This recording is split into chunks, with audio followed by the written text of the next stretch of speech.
여러분 안녕하십니까? 뉴스 더 개벽입니다. 세계 곳곳에서 발생한 개벽 뉴스를 알려드립니다. 전 세계에서 활동 중인 국가 배후 해킹 조직 가운데 중국을 기반으로 한 단체가 수치상으로도 압도적 1위를 차지한 것으로 나타났습니다. 조직 수, 공격 대상 국가 수, 공격 빈도 모두에서 중국발 사이버 위협은 단발성 사건이 아니라 구조적, 장기적 위험 단계에 진입했다는 평가입니다. 글로벌 보안 기업 포어스카우트 산하 베데레랩스가 3일 공개한 2025 위협 결산 보고서에 따르면 2024년 말 기준 전 세계에서 활동 중인 국가 배후 해킹 조직은 총 472개로 집계됐습니다. 이 가운데 중국 기반 조직이 210개로 전체의 44.5%를 차지했습니다. 러시아는 112개, 이란은 55개로 그 뒤를 이었습니다. 중국, 러시아, 이란 3국이 보유한 조직 수만 합쳐도 377개, 전체의 79.9%에 달합니다. 해당 수치는 공격 횟수가 아닌 독립적으로 식별된 고유 해킹 조직 수를 기준으로 한 것입니다. 베데레랩스는 이들 조직이 2025년 한 해 동안 최소 178개국을 공격 대상으로 삼았으며 정부와 금융, 통신, 에너지 부문이 가장 많이 노출됐다고 분석했습니다. 특히 중국 조직의 평균 활동 반경은 한 개 조직당 14.2개국으로 러시아와 이란을 크게 웃돌았습니다. 중국발 공격의 강도는 대만에서 수치로 확인됩니다. 대만 국가안전국은 2025년 기준 중국발 사이버 공격이 하루 평균으로 263만 회, 연간으로는 약 9억 6천만 회에 달했다고 밝혔습니다. 이는 2023년 대비 113% 증가, 2024년 대비 6% 증가한 수치입니다. 공격 유형별로는 취약점 스캔이 41%, 디도스 공격이 23%, 피싱, 사회공학 공격이 18%, 공급망 공격이 11%를 차지했습니다. 특히 2025년 하반기부터는 정보 탈취 비중이 60%에서 38%로 줄어든 반면 전력, 병원, 금융망 등 국가기관망 침투 시도가 22%에서 44%로 급증했습니다. NSB는 이를 정치 군사적 압박을 염두에 둔 사이버 작전으로 해석했습니다. 한국 역시 영향권에 들어와 있습니다. 정부 행정망인 온나라 시스템은 2022년 9월부터 2025년 7월까지 약 34개월간 해킹에 노출됐고 이 과정에서 공무원용 GPKI 인증서 수백 건이 탈취됐습니다. 또 2023년에는 국가위성통신망에 대한 무단 접속 시도 9건이 적발됐습니다. 국정원은 2022년부터 2024년 국가 배후 해킹 전체 공격 건수 중 중국 연계 비중을 약 21%로 재분류했습니다.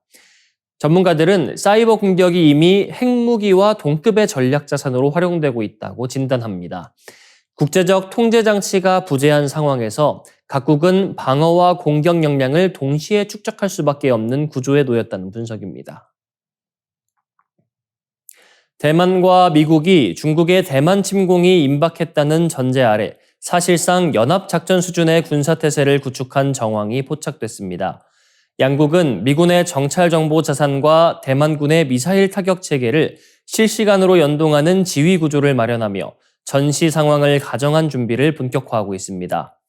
특히 중국 인민해방군 창군 100주년이자 시진핑 중국 국가주석의 3연임이 종료되는 2027년을 주요 분기점으로 보는 시각이 확산되고 있습니다. 마코 루비오 미 국무장관은 1월 28일 대만 문제를 시진핑의 역사적 과제로 규정하며 국제 정세와 무관하게 중국이 대만 병합을 추진할 가능성을 시사했습니다. 이는 미국 외교 수뇌부가 대만 침공 가능성을 기정사실에 가깝게 인식하고 있음을 보여주는 발언으로 해석됩니다. 대만 일간 연합보에 따르면 대만군은 지난해 미군과의 지휘 통제 체계 연동을 위해 연합화력협조센터를 신설했습니다. 이 센터는 대만 국방부와 참모본부 그리고 미군 관계자들이 함께 작전 조율을 수행하는 사실상의 연합 지휘 거점입니다. 내부에는 미군 전용 좌석이 마련돼 있으며 중국군의 대만 포위 훈련 기간에도 미군 인사들이 이 센터를 오가며 공동 대응을 준비하는 모습이 목격됐다는 전언입니다. 대만은 이미 중국 본토 주요 도시에 도달 가능한 사거리 700에서 1000km급 미사일 전력을 보유하고 있지만 이를 통합적으로 운용할 지휘, 정찰 체계가 부족해 전력 효율성에 한계가 있었습니다. 자체 군사 정찰 위성이 없는 상황에서 표적 식별과 실시간 타격 판단이 어려웠던 구조입니다. 연합화력협조센터는 이런 약점을 보완해 미군의 위성 정찰 정보를 즉각 받아 대만군 타격 자산과 연결하는 통합 지휘 컨트롤 타워 역할을 맡는 것으로 분석됩니다. 1979년 미 대만 단교 이후 공식적인 연합작전 지휘 기구가 없었던 대만의 현실을 감안하면 이번 조치는 사실상 동맹 수준의 협력으로 평가됩니다. 미국이 그동안 하나의 중국 원칙을 의식해 지휘 통제 통합에 신중했던 태도를 바꾼 배경에는 2027년 침공 시나리오를 더 이상 가설로 보지 않는 위기인식이 자리 잡고 있다는 분석입니다. 도널드 트럼프 미 대통령은 대외적으로 자신의 두 번째 임기 종료 시점인 2029년까지 중국이 대만 침공을 감행하지 않을 것이라고 주장해왔습니다. 그러나 정보, 안보 라인에서는 보다 엄중한 판단이 나오고 있습니다. 2023년 당시 중앙정보국 국장이던 빌 번스는 시진핑이 인민해방군에 2027년까지 대만 침공 준비를 완료하라는 지시를 내렸다는 분석을 공개한 바 있습니다. 루비오 장관의 최근 발언 역시 이러한 인식 연장선상에서 대만 해협을 둘러싼 긴장이 이미 현실적인 단계에 접어들었음을 보여주고 있습니다. 베트남 축구 국가대표팀이 박항서 감독에 이어 김상식 감독 체제에서도 두드러진 성과를 거두면서 베트남 축구가 한국인 지도자들을 통해 어떻게 체질 개선에 성공했는지를 둘러싼 관심이 커지고 있습니다. 단기 성적을 넘어 구조적인 변화가 성과로 이어졌다는 평가가 잇따르고 있습니다. 1월 29일 현지 매체 VN 익스프레스에 따르면 김상식 감독이 이끈 베트남 23세 이하 대표팀이 아시아 축구연맹 U23 아시안컵에서 한국을 꺾고 3위에 오르자 태국의 싱크커브, 시암스포츠 등 주요 스포츠 매체들이 일제히 한국인 감독들의 성공 요인을 집중 분석했습니다. 동남아시아 국가 가운데 U23 아시안컵에서 4강 이상에 오른 사례는 베트남과 인도네시아뿐입니다. 2018년 박항서 감독 체제의 베트남은 준우승을 차지했고 인도네시아 역시 신태용 감독 시절인 2024년 대회에서 4강에 진출했습니다. 이들 국가의 공통점이 한국인 감독 지도 아래 성과를 냈다는 점에서 이는 우연이 아니라는 분석이 제기되고 있습니다. 가장 먼저 언급된 요인은 선수들의 사고방식 변화입니다. 박항서 감독 부임 이전 베트남 선수들은 국제 무대에서 스스로를 낮게 평가하는 경향이 강했습니다.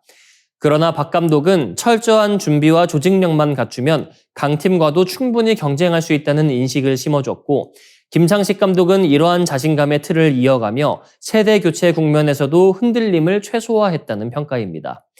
규율 중심의 팀 운영도 공통된 특징으로 꼽혔습니다. 훈련 일정 준수, 전술 이행, 경기 태도에 있어 타협을 허용하지 않으면서 팀 전체의 기준을 끌어올렸다는 분석입니다. 개인 기량이나 스타 선수에 의존하기보다 시스템을 우선시해 각 선수가 맡은 역할을 정확히 수행하도록 만든 점도 성과의 배경으로 지목됐습니다. 전술 측면에서는 베트남 선수들의 특성을 고려한 현실적인 접근이 강조됐습니다. 한국인 감독들은 자신만의 철학을 일방적으로 주입하기보다 수비 조직력과 빠른 공수 전환을 중심으로 한 효율적인 축구를 구축했습니다. 그 결과 베트남은 경기 내내 일정한 템포를 유지하며 경쟁력을 발휘할 수 있었다는 평가입니다. 아울러 아시아 문화에 대한 이해와 소통 방식도 중요한 요소로 언급됐습니다. 훈련장에서는 엄격한 기준을 적용하되 라커룸에서는 친밀한 관계를 형성해 신뢰를 쌓았고 이는 전술과 규율을 선수들에게 효과적으로 전달하는 기반이 됐다는 분석입니다. 이 같은 지도 철학과 베트남 선수들의 투지가 결합되며 베트남 축구는 약체 이미지를 벗고 아시아 무대에서 확고한 입지를 다지고 있다는 평가가 나오고 있습니다. 현대우주론에 따르면 우주에 존재하는 모든 물질의 약 85%는 암흑물질이며 우리가 별과 행성, 은하로 인식하는 보통 물질은 나머지 약 15%에 불과합니다. 한편 우주의 전체 구성, 즉 질량과 에너지로 보면 보통 물질은 약 5%에 지나지 않고 암흑물질이 약 27%, 나머지 약 68%는 암흑 에너지입니다. 암흑물질은 빛을 내거나 반사 또는 흡수하지 않아 직접 관측이 불가능한 존재로 오직 중력을 통해서만 우주와 상호작용합니다. 이 중력은 일반 물질을 끌어당겨 별과 은하를 형성하게 하고 거대한 우주 구조를 유지하는 보이지 않는 뼈대 역할을 합니다. 과학자들은 암흑물질의 존재를 중력 효과로 간접 확인해 왔습니다. 멀리서 날아온 빛이 거대한 질량을 만나 휘어지는 중력 렌즈 현상을 분석해 암흑물질의 분포를 추정하는 방식입니다. 최근 국제연구진은 제임스 웹 우주망원경의 중력 렌즈 관측 데이터를 활용해 역대 최고 해상도의 암흑물질 분포 지도를 제작하고 이를 네이처 천문학에 발표했습니다. 이번 지도는 기존 지상망원경 기반 연구보다 약 10배, 허블 우주 망원경 기반 지도보다도 2배 이상 정밀한 것으로 평가됩니다. 연구진은 중적외선 관측 장비 미리를 이용해 6분의 자리 방향의 하늘 영역을 255시간 동안 관측하며 약 80만 개의 은하를 식별했습니다. 이 중적외선은 우주먼지에 가려진 은하까지 포착할 수 있어 100억 년 전 별 생성이 가장 활발했던 시기의 빛을 분석하는 데 결정적인 역할을 했습니다.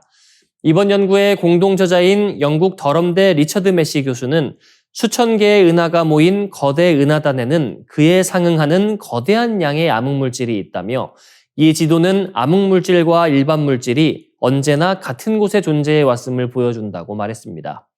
암흑물질과 일반 물질은 바늘과 실처럼 함께 붙어 다니며 우주를 엮어왔다는 것입니다. 연구진은 우주 초기 암흑물질이 먼저 뭉쳐 중력 우물을 만들고 이후 일반 물질을 끌어당겨 별과 은하 형성을 촉진했을 것으로 보고 있습니다.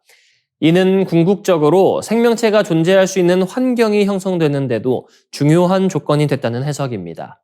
연구진은 올해 말 발사 예정인 낸시 그레이스 로만 우주망원경을 통해 현재보다 4,400배 넓은 영역의 암흑물질 지도를 제작할 계획입니다.